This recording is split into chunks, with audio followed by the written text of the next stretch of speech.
Welcome everybody to episode 3 of GrooveTalk, the Groove Jones podcast. We have a super special episode today because I don't know if you know this, but Groove Jones has been around for 10 years now. 10 years. Wow. 10 years. It's a big deal. So, and we've got all the original co-founders here. We've got Gary Banks, Dale Carman is back, and Dan Ferguson. Thank you guys so much for joining this this episode 3. This is a big deal. You're welcome. Happy anniversary, boys. Happy anniversary. Happy Has it been 10 anniversary. years? Wow. It's been 10 years and a head of hair ago. That's how it goes. I want to I hear. used to have hair like Doug. Did you really? Wow. Maybe I took it. That's found it on the floor somewhere, right? I want to hear the whole point of this podcast. Really is like I'm actually approaching my 1 year here, but everybody's been here for so long, and it's been 10 years now. I want to hear all about the beginnings, the start of Groove No, you Jones. don't. I want to hear about where you all met. I know you all have very long histories together working in the industry. It's kind of can't escape each other's orbit. So who wants to take it away? Lead me down the trail. We're all so polite. This is not I. Yeah. These guys have been around longer, so why don't they can start?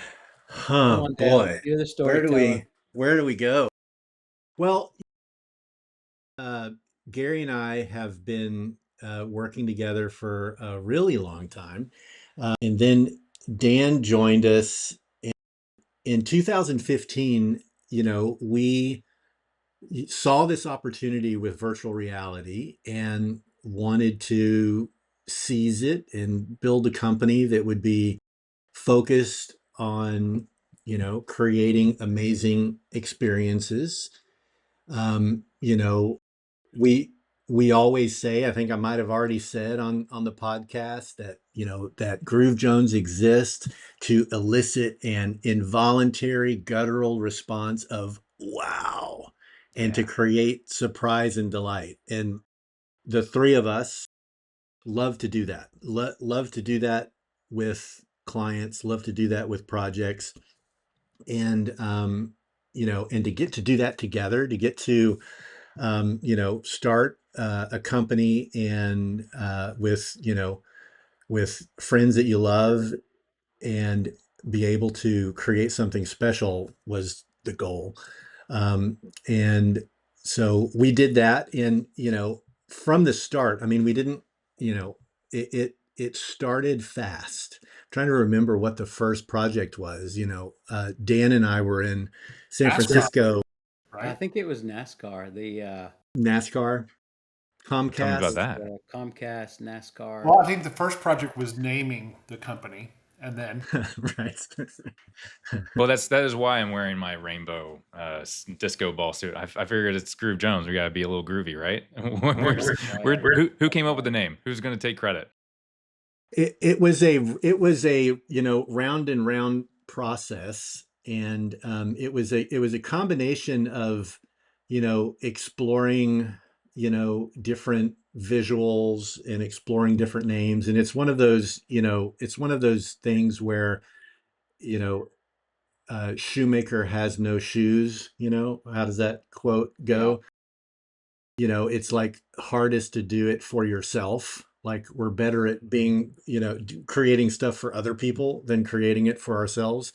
And there was this visual of that bear that we created, and then there was this doodle of Groove Jones, in just writing, and there was this moment of like, who's Groove Jones?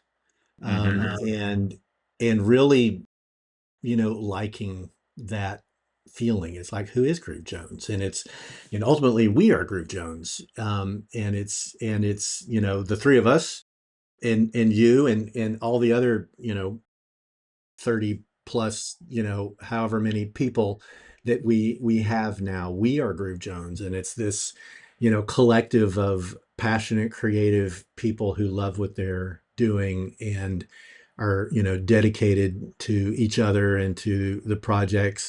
So it's just sort of this, creative persona that, um, is all of us. There's more, besides that, but to me, that's kind of the essence of it. That's Yeah, it's distilled. longevity is key. Dale and I actually started working together in '98. 1998. What was that? What was Before that the first internet. project? I don't even remember. I started working with him at his previous company as a sales guy. Oh, okay. Yeah, yeah, yeah, yeah. And then that quickly became, well, you better start producing the work you're bringing in. So I started producing. Yeah. That's it, right?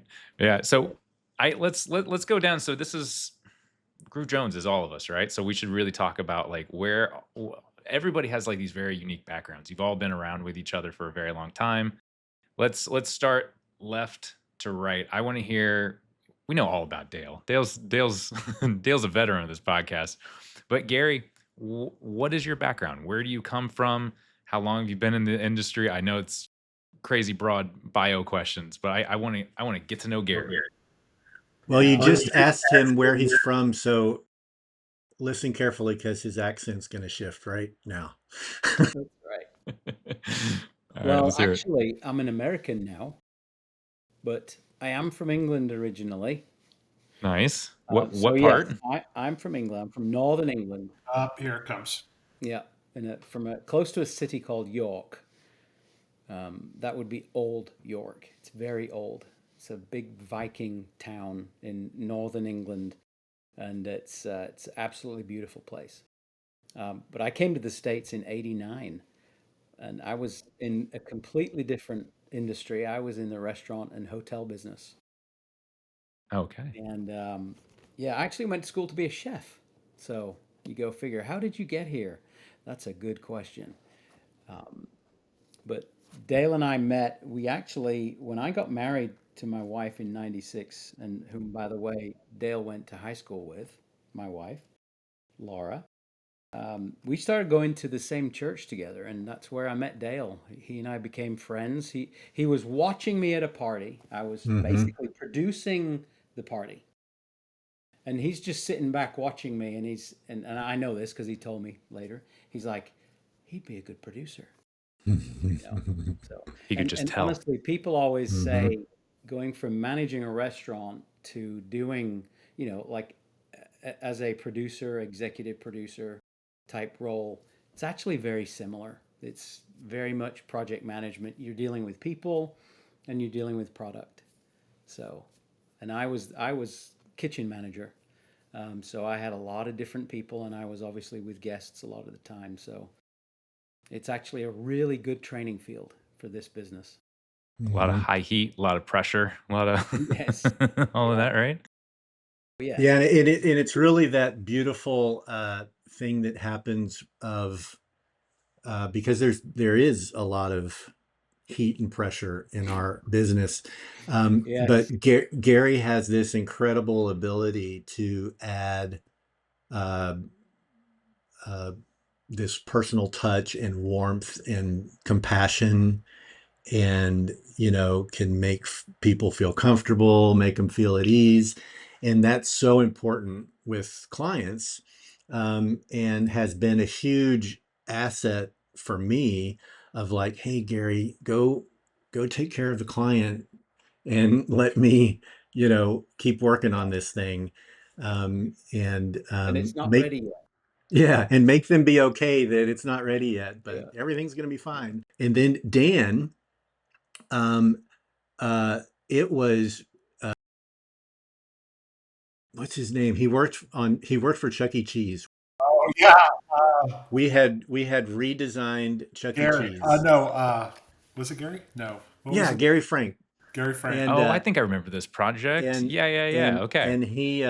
and he was like, you got to meet Dan Ferguson. And so anybody that that tells me that, I'm like, well, I got to I meet got to him. And meet so him. we went Yeah. and had Mexican food at Pepe and Mitos, We did. and And Shout out Pepe and Mitos. and it was just right away. It was like, all right, yeah, this guy's got to Yeah. be a part of the team. Um, This is it. All right, Dan, that's a great segue. I want to hear you. So that was when you came on the radar. But before that, I've loved hearing these stories, like getting to know you too, just like your background in games. But Like yeah, you've had an incredible, diverse Yeah. career. reverse career. I had just sold my company and I was working for the company that I had sold it to, and I realized I had made a huge mistake. And I just was ready to move on. And Mm, Gary connected us, not this Gary, but Gary Frank connected us. We had Dale and I had lunch, and I was going to do something different. And Dale was doing some exciting things, and as he I'm does. a creative guy. I've always been on the creative side of business, but I've always been in business. I've always been, you know, starting a company and running a company. And I always met other creatives that were more crazy than I was. And so I started kind of pulling away from being creative and started more focusing on the strategy, but how to be creative and still align with the business strategy that they're trying to do and let other people push it out there. And that's when I met Dale and I was like, oh, this guy is really crazy and very creative, more and Yeah. dangerous, very dangerous. So I was like, okay, I can work with this guy and I could be the straight man. And I'm a terrible straight man. But I can do the business side of it and he can do the creative stuff. And then I met Gary too. And as like he could be the adult in the room too to make sure that things happen. mhm. That's funny. And the fact that I was kind of nervous meeting Dale at the beginning because I had this image in my mind, a guy who was doing movies and had worked on all these crazy productions that I thought this guy's got to be an asshole. Like I really was expecting this jerk, and he wasn't. Mhm. He was a very humble individual, and I was like, it Yeah. kind of made me feel good and felt like I could really work with this guy. Like there's no egos, so it was Mhm. kind of came. Yeah, that's exceptionally rare in this industry. It really takes, you know, all three facets.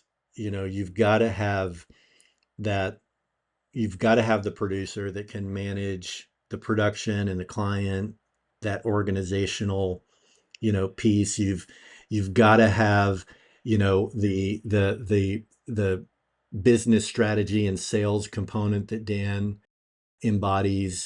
And you've got to have, the creative, you know, uh, getting the work done component. And it's all creative. And sometimes those roles, in traditional Yeah. businesses, sort of the business management side and the sales side, and then the creative side, they're usually not as integrated and really not as creative. But what to me makes both Dan and Gary so good is that they're so creative.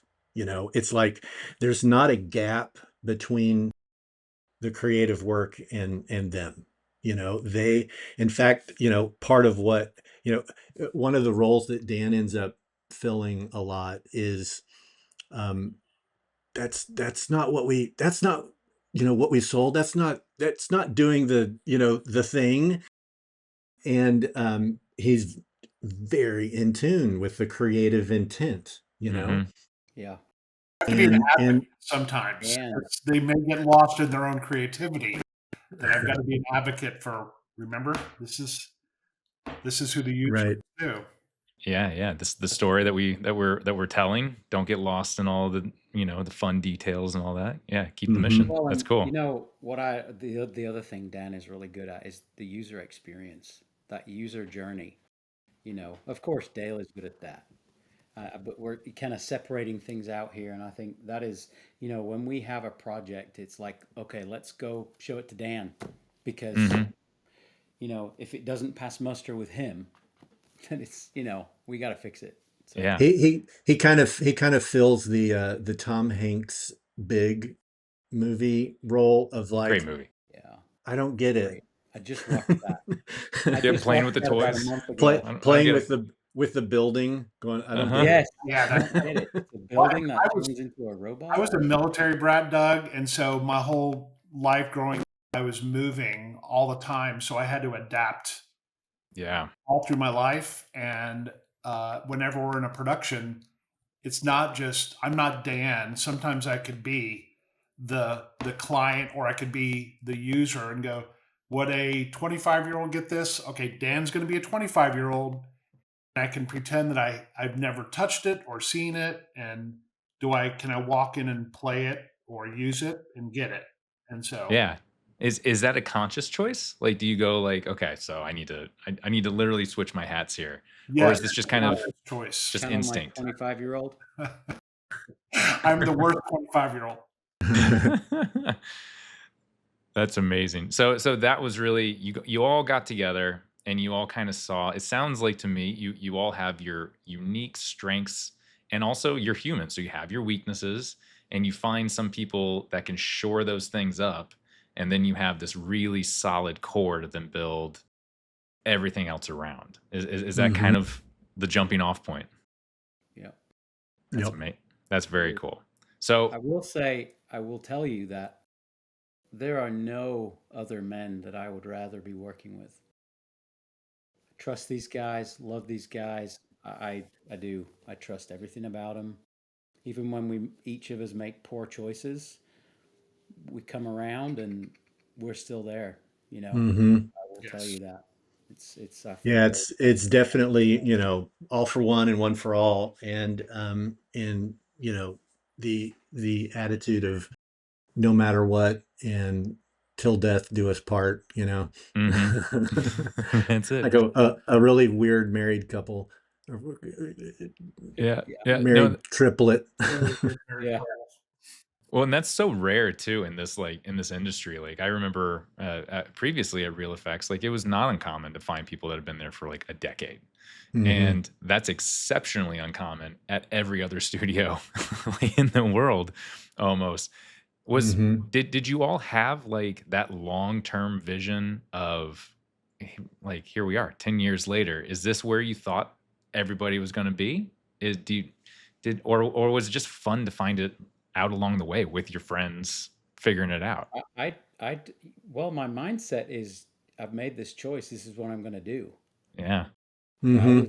I was there with Dale at the previous place for 17 years. See? Hmm. So, Yeah. this is just what we do. Hmm. So I don't know. It's not really been a I did. choice. It's I been never. a this is 10 what years we is a do. long time. If you had told me, hey, we're going to be doing this in 10 years, I this is like I think my third or fourth company, and I've always sold them in 2 years. And Yeah, Yeah. now, you've kind of been a how come serial how come entrepreneur. nothing's happened yet? It's been 10 years, and there's been opportunities, but it's kind of like we all enjoy what we're doing. We're just going to keep doing it, right? Yeah. Well, and for a Hmm. company that was kind of based on like a first project, VR project, that's so nowadays like VR is very just, it's everywhere. I know Dale, you have like kind of a museum behind you of all Hmm. the old tech, but like that was such forward looking technology there to then take the leap and say, okay, first project, here we go. Is it the constant change of technology that kind of just keeps it interesting because it's all these new toys that you get to play with for every single project? Keeps it fresh? Yeah, it's definitely, there's this uh, pursuit of this experience, this pursuit of this quality, this pursuit of, that is constant, that in some ways it's like, you know, you never get there, which it's interesting because just last week we just got our Black Magic Ursa Cine immersive camera, so I was hoping you were going to talk new about it. It's so the cool. the new thing. Apple co-developed it with Black Magic, and 10 years ago we were using 3D printed harnesses with GoPro cameras. Yeah. Mm-hmm. And it's crazy because, on the one hand, it's come so far. And then on the other hand, it's literally like just beginning. It's like, okay, well, now we can actually do something. That's right. Now it's actually a professional camera and like high enough quality that we can actually start now. Yeah. Yeah. And And Doug, you said, and Okay, go ahead. Gary. I was wanting to say, okay, so is it a conscious choice and it's always just because it's something new? I don't think so. yeah. But, one of the things that Dale does, and I'm saying this because I have literally known him almost 30 years, okay? He is always looking for the next thing that can make today better. Mm. And I think it's through that process that he discovers these things. Because even when we worked together at the other place, there were so many other little things that he would just be. I mean, that's how Dale. That's how you found Flame. How you found Mm-hmm. Discrete Logic. Mm-hmm. Up at this tiny little booth in Canada. You know, um, so that to me is kind of it happens because of the process that he goes through every day, Mm-hmm. right? Which is how can I make the best of what I'm doing today for this one project? Doesn't matter the project, but he's always forward looking to find that next thing that can do this task to make this project awesome. And I think that's where that magic is discovered. And it just so happens to, yeah, it finds the next best thing. And it leads to grabbing a hold of Palmer Luckey's Kickstarter and be like, I'm going to get that headset, you Yeah. know? Yeah. Mm-hmm. So, That's the Visioneer part of the title, right? It's always kind of that forward looking. yes. Well, it's true. Every week there's something new. Every month there's something new, and it's happening faster and faster. And we're not what we did last year. That was kind of my Something new question because coming every year. we're so we are riding that exponential development curve right now. Like Yeah. if we thought things were moving fast before, it's only going to get more and more insane. Yeah. Where do you see Groove going for the next 10 years? What's that technology that is if it starts with VR and we've gone through experiential and now, we're playing with like these 180-degree, 360-degree cameras. What's the next piece of technology that gets Groove Jones like super excited and like that's it? It ends up being solving a problem for clients. And again, like I was saying at the beginning, creating this feeling, creating this experience.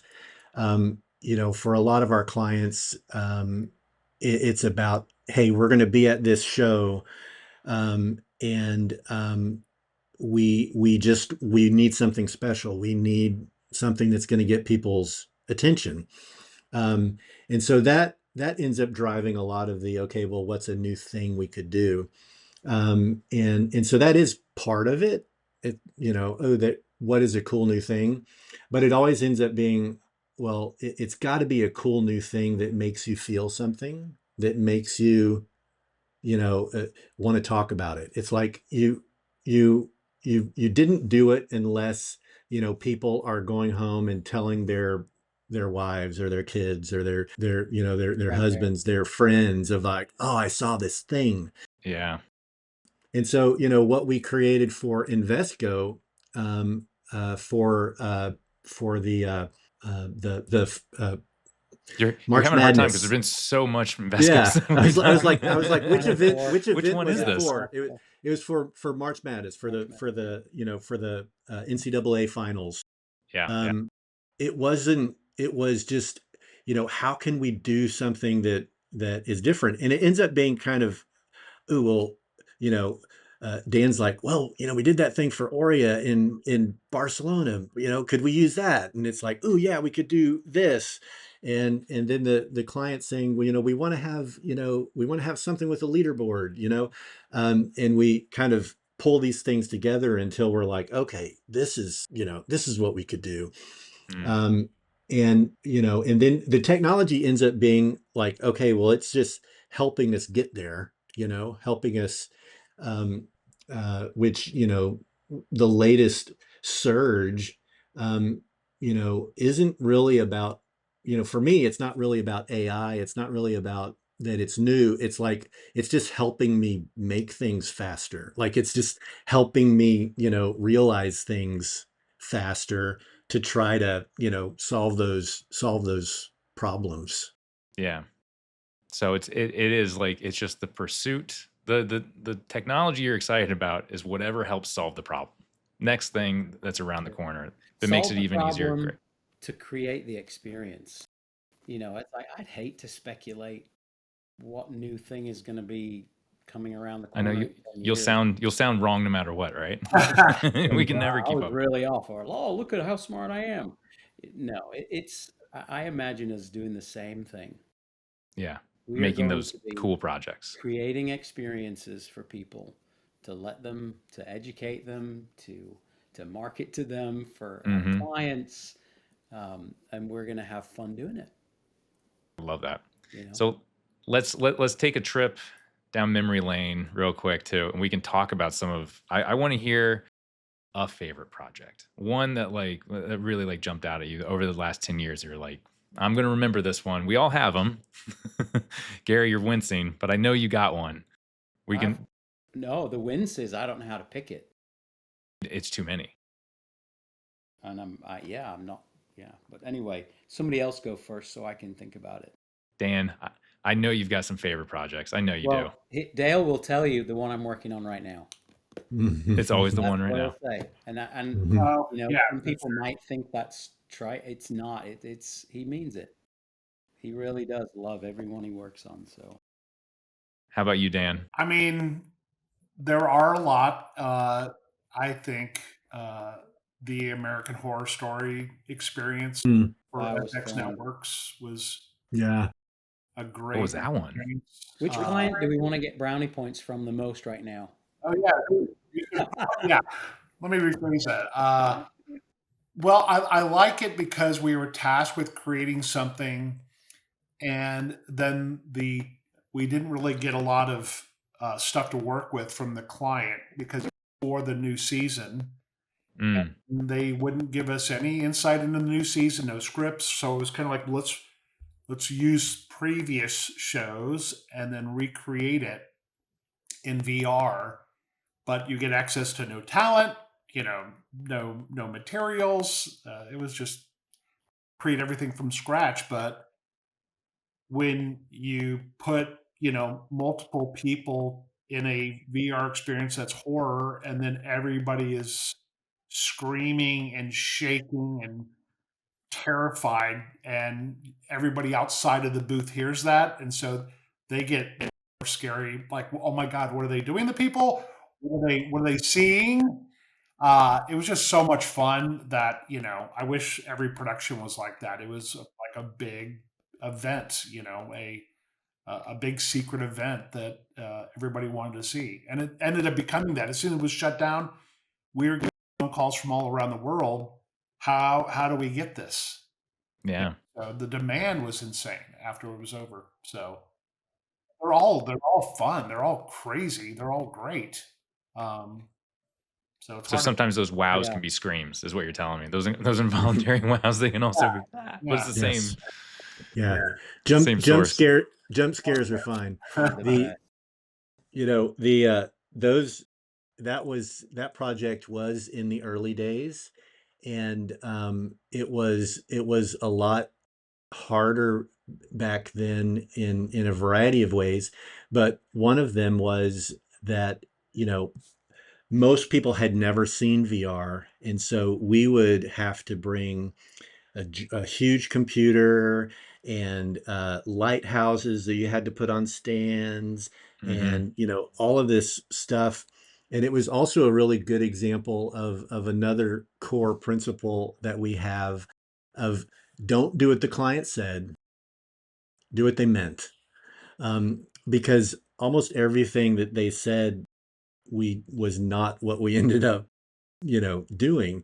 They were like, we want, we don't want this to feel like a video game. We don't want to use a game engine. We want everything to be filmed, and and we're like, okay, well, what can we film?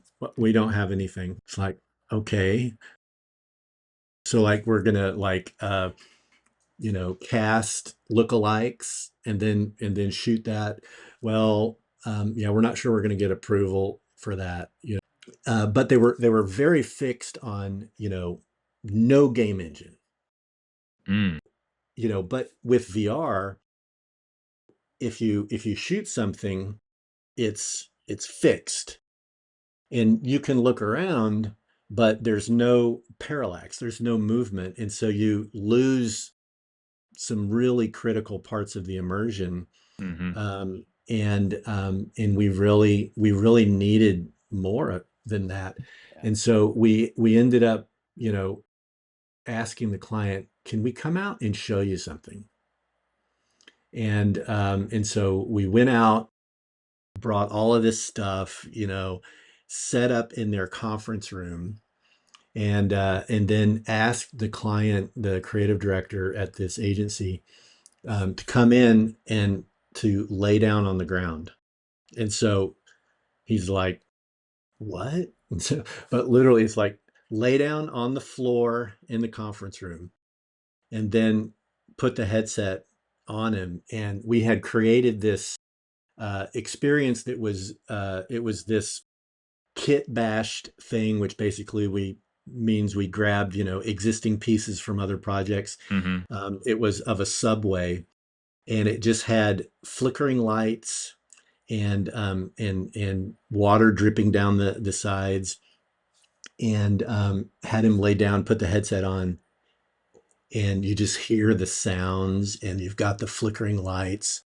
I mean, and it was just, he was terrified. And one of the ways that I describe kind of that kind of a fear, is I call it the Mufasa style fear, which is from The Lion King. Whoopi Goldberg is one of the hyenas, and she's with the other hyenas, and they're talking about how they're gonna you know uh, get the lions, and one of them says Mufasa, and she goes, "Ooh, say say it again."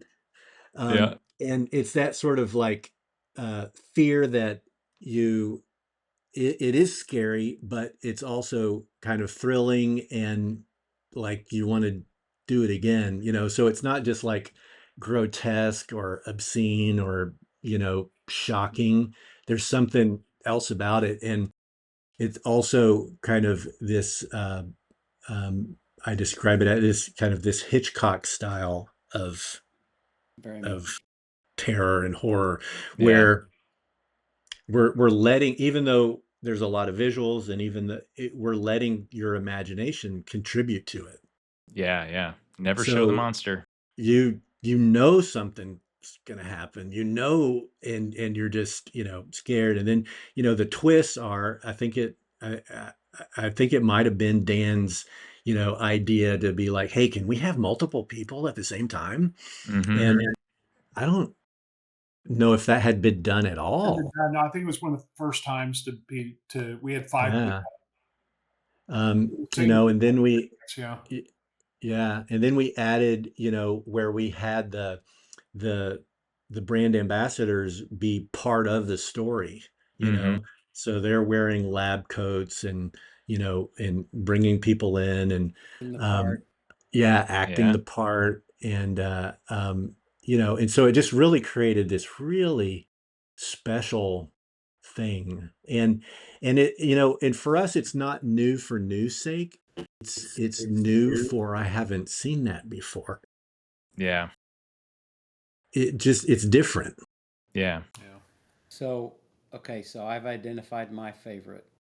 I figured if you had a second. Yeah, I had to write a couple of things down. My favorite was for a project for a company called Givaudan, and really unique company. They make aromas and flavors. We were just talking about this They project the other day. design aromas and flavors, and we created a virtual reality experience for them that was actually tied to a machine that generated aromas. So as they were doing the VR experience, it was connected to a machine that we had, you know, had certain program calls to, and whenever this thing would happen, a visual would happen, it would actually trigger an aroma that the user would experience.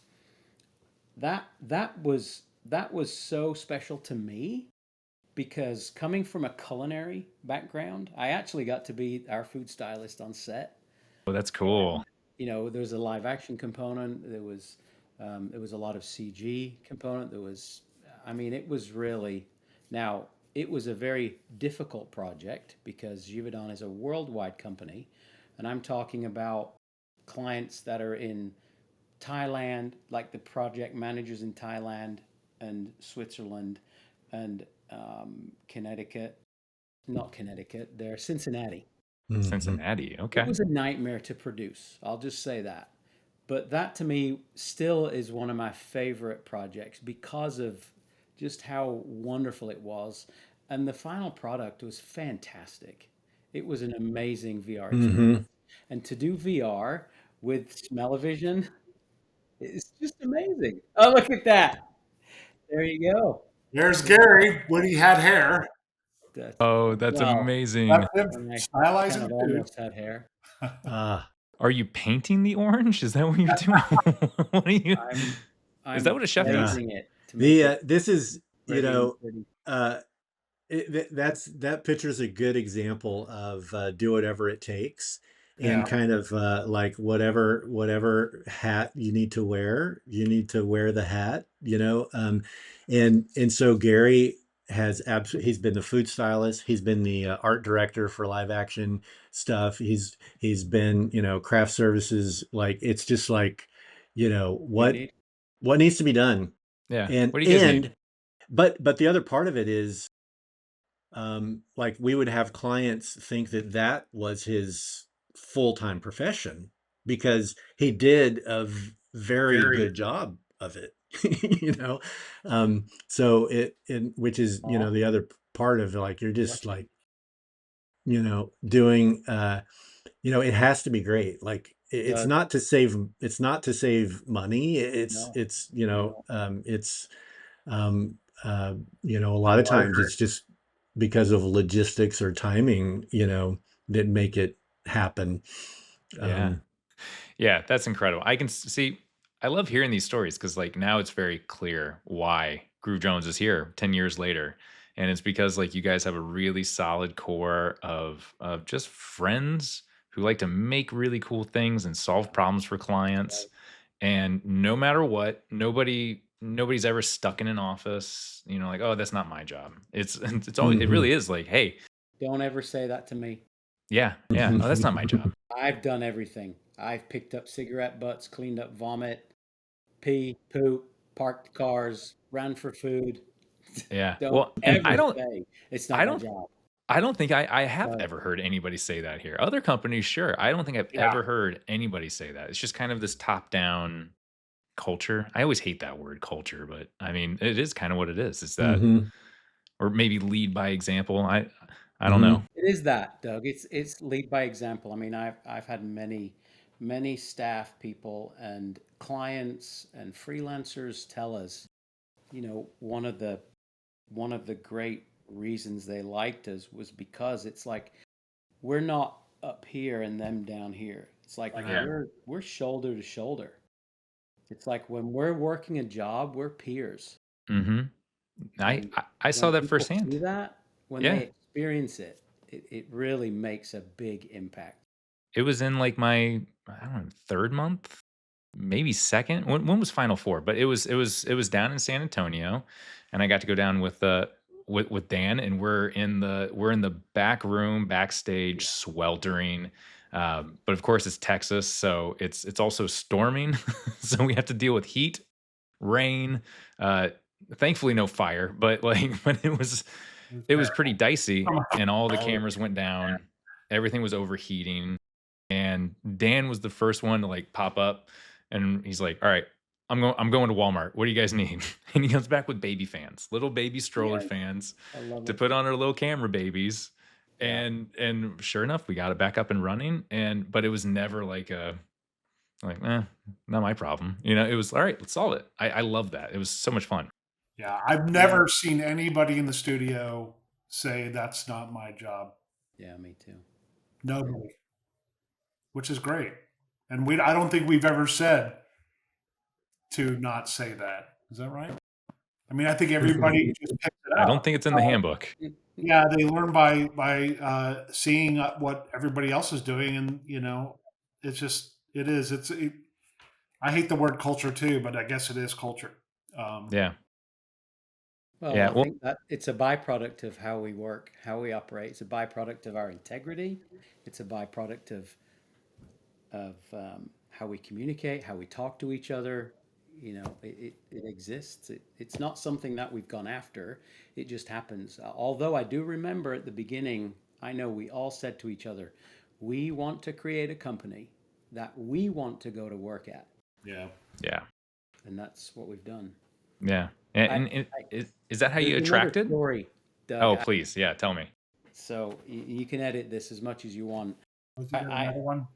I just love this story because and it was reminded me of it when you were talking about View Glass. When you met with Ross and Jaime, we had this project that again it was another awesome VR experience with a 4D element. Okay, and it was this company that they create high tech glass that tints with weather patterns and the sun and so on and so forth. Really great product. So the VR experience was, hey, you're in a lobby of a building without their glass, and the sun. It's like a time lapse. Sun comes in front of you, right? So what we wanted to have happen was a bank of heat lamps would light up and travel across, like I said, a bank of heat lamps. Oh, that's So you cool. could feel the heat, right? So we had some guys that we teamed up with. They created a prototype, worked fantastically. We're like, great, this is awesome. They said, go make four more, right? So they go make four more. We get on site and it doesn't work. It literally doesn't work. And I just remember we were up all night long. Dale was in there. He was testing this, testing that. Is it the capacitor? Is it this? Is it that? And then we found out after an all night session, right, that the Arduino board they'd used was just literally like a reused one that they found. Well, then they bought four new ones. So they tested the prototype with this one, Yeah. used these other four, and what was happening was it was the capacitors and they were jumping the circuit so it wouldn't work. So what Dale did was he took this bank of lights and basically just he unscrewed every other. So it's like the top one here, the bottom one here on row two bottom, row three top, row four bottom. Because after literally a night of exploring, oh my gosh, we can't fix it. It's just this is what we've got. So then he was like, maybe if we don't have as many lights. But then after removing a bulb per row, it Hmm. actually worked. And that's part of the Groove Jones magic, Yeah. right? Hmm. Because It's that who'd have first thought it? principles. Who would have thought it? I mean, maybe now we would. I mean, that's definitely Yeah. now we'd be like, wait a minute, did you use the same circuit board that you used on the prototype? Yeah, Yeah. probably. You Yeah, I know, remember we same ran this capacitor. problem before. Oh my gosh. But it was a great success. The client, they loved it. What's funny about that one too is, so you've got, people didn't know that there were heat lamps. Yeah. They just, Oh, they were kind of they're, hidden, kind of obscured. yeah, they're and so They they were put on behind a mesh. you Cool. put on the headset, and then we would trigger the heat lamp right as the sun is coming and the glare of the sun is heating, and you'd feel it. I mean, it was really phenomenal. Very Like, it effective. really, really, really worked well. But what started happening was there were a few times, I think there was even some issues of like blowing circuits, and you know uh, uh, Maybe. but there were some instances where like a certain, bank wasn't working at all. Yeah. And people would do the experience and they'd be like, wow, I could really feel the heat. I remember that. I And totally it remember like that. it wasn't even on. Yeah, that's right. But your brain Dang. was saying that it was, because you really did. You're looking at it and you would feel it. And we're creating a new experience right now that involves a wildfire. And Yeah. there have been a few times where I'm doing the thing and I'm like, did I think I just felt the fire, The heat. but there's no real Yeah. fire there. Yeah. No, I remember one of my first visits to Groove. You of course were showing me how awesome Apple Vision Pro was. Just like there's always cool toys in Dale's office, and that one dinosaur experience with the butterfly flying, and you're like, just Hmm. hold out your finger, and I swear you could feel it touch your finger. Hmm. Of course it didn't, but we did a little test and we came home and I did the exact same thing with my daughter and she did the exact same thing. And I was like, "Oh, I had a childlike experience Right. just like she did here and it was magical." And it's always cool to like pretty much every project that I've been on while we've been here, and that's only a minor part of how many have been, done by Groove Jones over the last 10 years. They all seem to have this little magical moment, at least one, like at least that like, oh, that was pretty cool. And I've always wondered how that happens. And it sounds like that's what we always look for, that wow, that magical moment, that like, oh, I could put that in, I could plus that there. Hmm. It's very cool.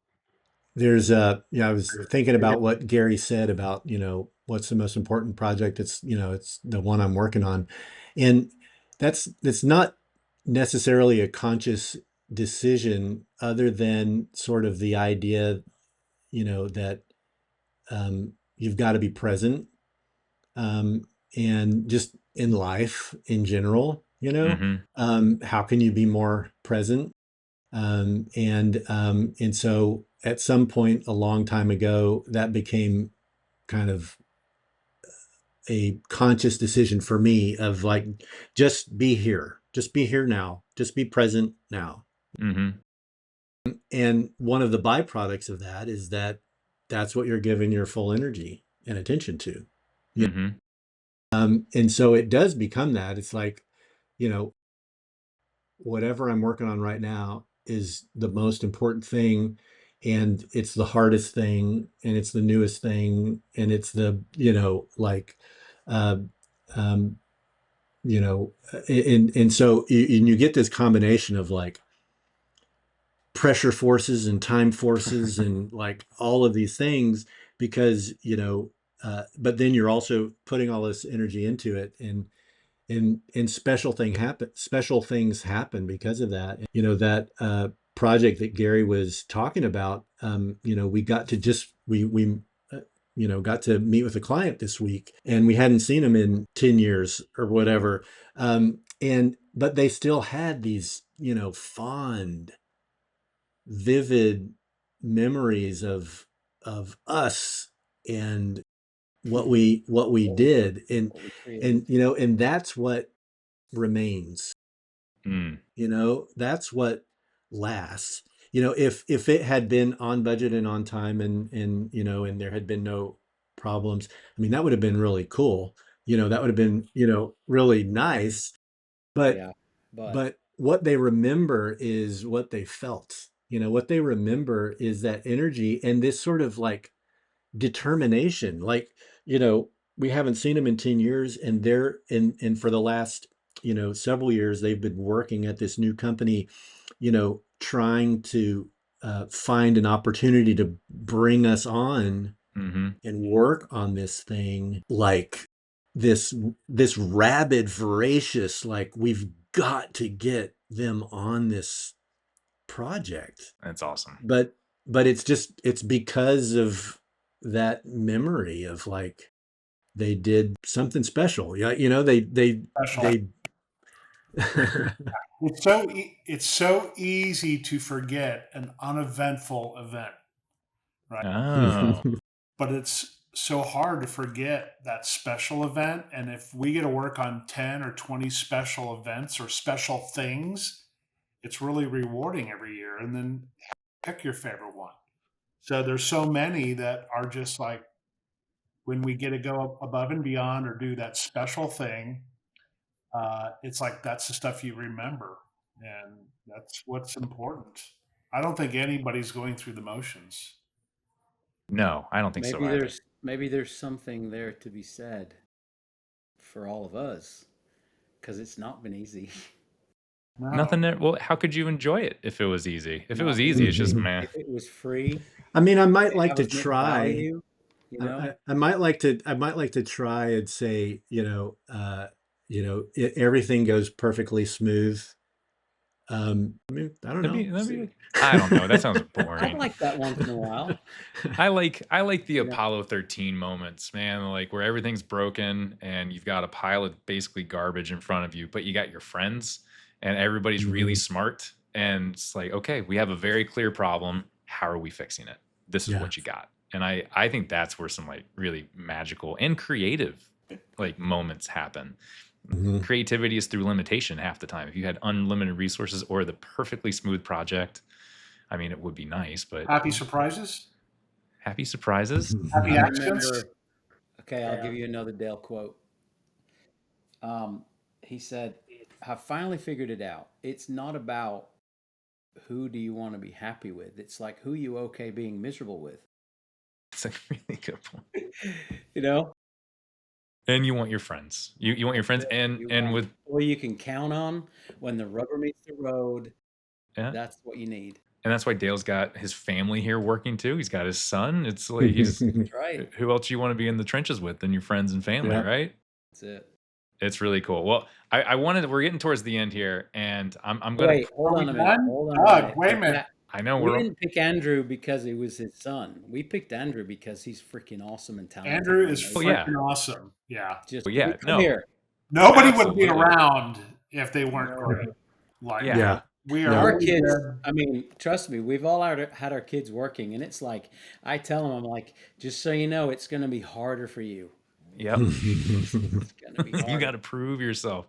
Yeah. No, he's amazing. Because I actually remember him when he was younger, and Mhm. Dale would bring him around real effects. Mhm. It's been cool. I feel a part of the family too because I've been around for 12 years at the previous company, now a year here, and hopefully many years into the Mhm. next 10 years. He was Doug, 6 we years like you old in too. Bible class. Well, you might not like me very much, Dan, when I ask you to tell me as we wrap up all about your video games that you made back in the day. You've told me some amazing stories about elves and bowling. And I don't think people Bowling. realize that you're like kind of low key internet famous for Internet. like when it was kind of GeoCities and like these cool like EXE games were starting to like move around. You were on so many computers. I remember your games. Make everybody else remember. He was viral before there was viral. That's it, guys. Well, there was a name for it. Didn't really have a name yet. Yeah. And it's kind of embarrassing because it happened so long ago. A lot of people we work with who are just starting their careers, they're 20 somethings, they weren't born yet when it went viral. But yeah, elf bowling is my claim to fame. And here's the lesson that was learned from that. So you can have all the money in the world and all the time in the world. It doesn't mean you're going to be a success. We built that game in a week, drinking beers, just 2 or 3 people making it. And It's awesome. it just, it was simple, and it was simple and fun, and kind of nobody had ever done anything like that before. And it just hit a chord at the right time, and it turned into the number 1 downloaded PC game of the year. That was, I used to say that a lot when I would brag, when I could go into a Well, like group and go, to "Hey." illustrate like how big this was, and maybe this is dating me too, but the Ally McBeal baby, that screensaver was like insanely popular, and you were like right underneath, like number Yeah. 2, and that thing was Yeah. massive. Yeah. Those two things were like the viral things that everybody talked about that year. And yeah, it was pretty magical. But I mean, and that's kind of, you can't overthink it. And you've got to have, we always talk about our spidey senses. And at the time when we were making it, we were laughing and having a great time. And we didn't get to a focus group, and we didn't spend another 2 or 3 weeks on it. It was Yeah. just, man, we need to get other people to play this. This is fun. Ship it. And so we did that, and it worked. It worked really well. But yeah, elf bowling is my claim to fame. Everybody Google elf bowling. I've talked about this before too.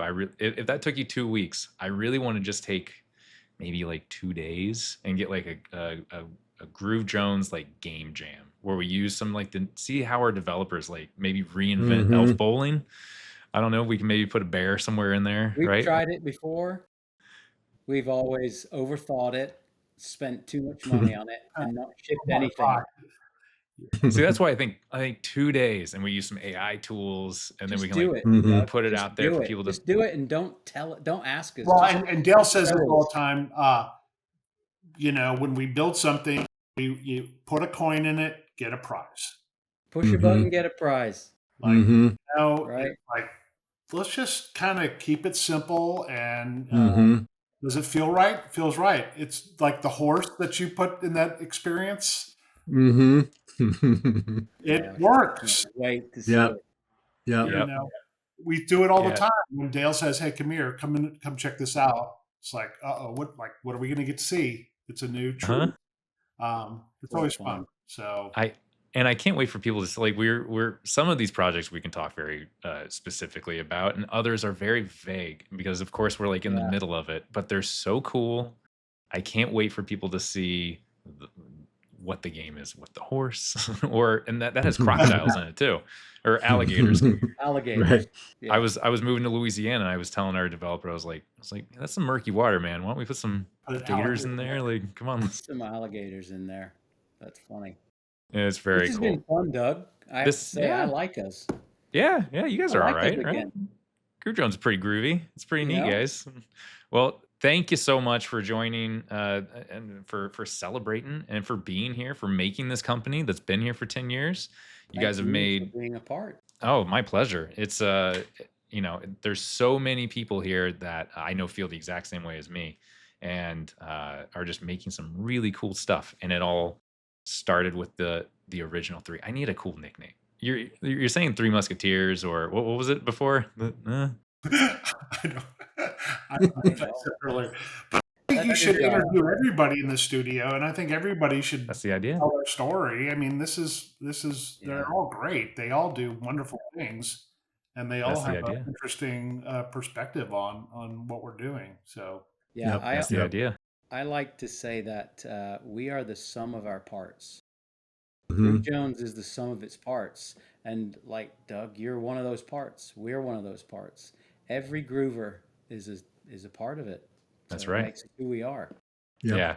Well, everybody can look forward to that because Dan is exactly right. That's the whole idea about this podcast is we're going to be going through and spotlighting all of these really cool people that normally maybe it's just because from the visual effects background we want to kind of just do the work and stay behind, but I think spotlights need to be shined because again they have their own really cool stories, and this has been really cool to see the original story and where it all started. So happy anniversary, and 10 years. Cheers. Woo, yeah. Hey, there you go. All right, I'll see you all later. Bye-bye. Thanks, Doug.